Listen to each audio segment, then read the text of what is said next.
Hello, welcome to Lawrence County History Corner. My name is Lori. Today we are taking a look into the not so distant past, although it's getting farther and farther into the past. 1954, there was a scandal. A local 62-year-old businesswoman named Fronia Sexton faced U.S. charges for embezzling $114,000 from the bank. She had a business empire that she built herself in Ashland, and she was facing federal charges um, when she embezzled money, or supposedly embezzled money, as the president of the Ironton Bank. This actually occurred in May of 1954. There is an article and multiple articles online about what happened. Um, I am actually taking this first information from the Evening Sun, the Baltimore, Maryland newspaper.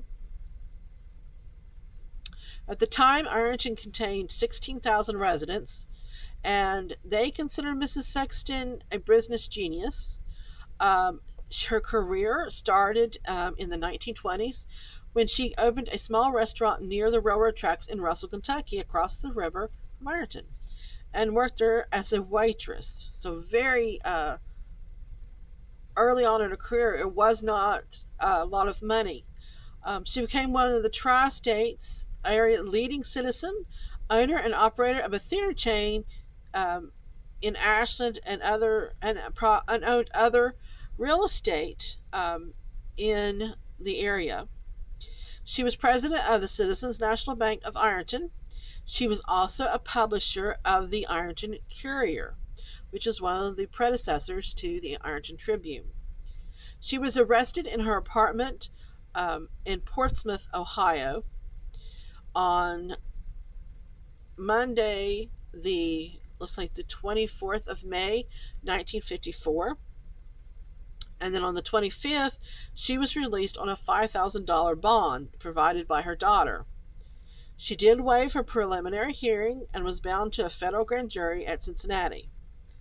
She resigned her job, not surprisingly, at the bank, which she had been president of the bank since 1948. Bank examiners is the one that caught the incident, and they said she had been embezzling money since January of 1954. At the time of the article that was published in the Evening Sun, she could not be contacted to comment. The short woman, stocky woman, as she's described, she was described as having a very quick mind, but a slow manner. Plunged into the newspaper business last year in Ironton, where two newspapers already were battling for the limited circulation. So there was 3 Ironton newspapers at the time that she took over the Ironton Courier. She created the firm, the Ironton Publishing Company, and came out with a Courier. And the Courier combined the other morning newspapers, the news, in a merger called one of the shortest in journalistic history. It lasted only 3 days. Then the news went back to separate publication, only to be bought out sooner by Mrs. Sexton. She worked daily at the bank and then held business conferences in a cramped manager's office of her theater at night. So a very hard-working woman. She was known to be brisk and curt at times. She lived modestly in a building housing a theater and a restaurant that she owned.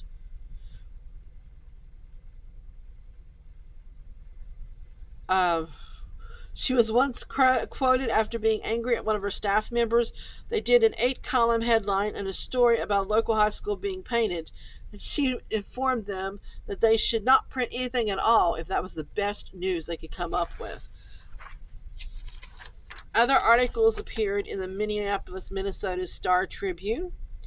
They mentioned her as being a grandmother,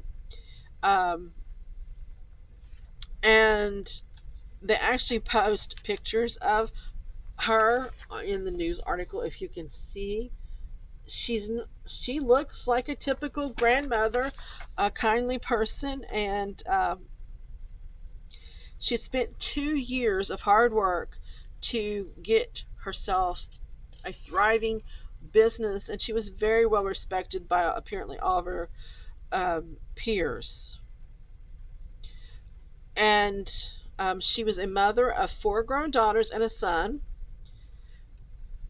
She did admit to the shortage, and the bank called it an abstraction of funds. According to why the money disappeared or why she did it, she at the time was not talking. Not surprising, since she was facing charges. Um, she did face a grand jury in Cincinnati. After she was granted bond, she remained in seclusion, declining any comments.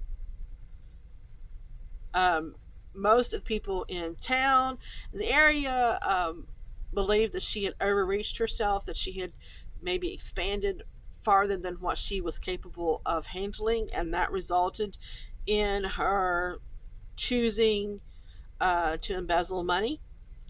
A lot of people were shocked. They also found a lot of sympathy for her, and people were quoted saying that she had had a hard life. Uh,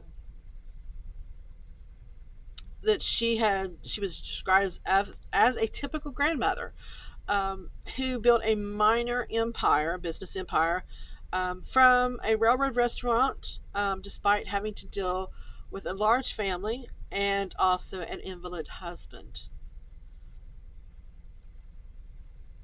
Some people, however, who had had business dealings with her, and in business battles, so she was not quite the shy grandmother that a lot of people believed her to be, or that the story mentioned. They would describe her as gruff and a worthy opponent for any businessman who tried to tangle with her. She ended up owning Ironton's only 2 theaters, as well as the Ironton Courier newspaper, an auto agency, the bank, and more downtown real estate than anyone had ever quite been able to determine. It was actually her venture into the newspaper business that resulted in her apparent downfall.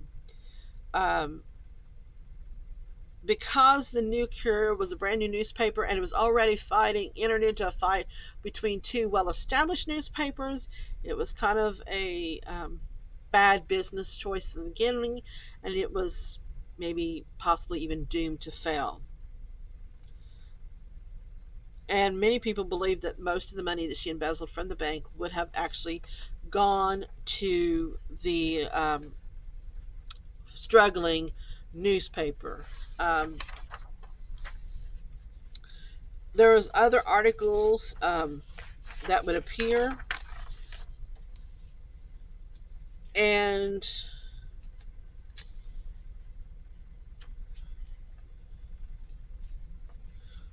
after she finally left her seclusion after being bonded out, she ended up actually moving into the executive office of the Courier, Ironton Courier, to see if she could make the business thrive. There were 5 editors and 2 general managers that had been hired during the Courier's fight for existence. And according to this, Ironton boasted 16,333 residents.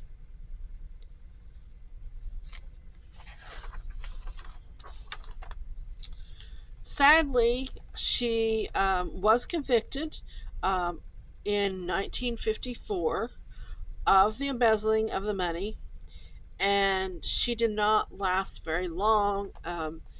In March 22nd specifically of 1955, she died at her after being convicted. This was actually reported in Oil City, Pennsylvania, the blizzard. And that is just a semi-brief history of Fronia Sexton, the Ironton businesswoman who started out with very little, and sadly ended up in prison for embezzling money from the bank she was president of. If you would like to learn more about Lawrence County history, please go to our website at www.briggslibrary.com. Under genealogy, you'll find small articles about different businesses and people and different schools and all kinds of different information on Lawrence County history. You can come to the second floor of the Ironton branch where the Phyllis Hamner Local History and Genealogy Room is located. Or you can give us a call at 740-532-1124. I thank you for tuning in, and I will see you next time.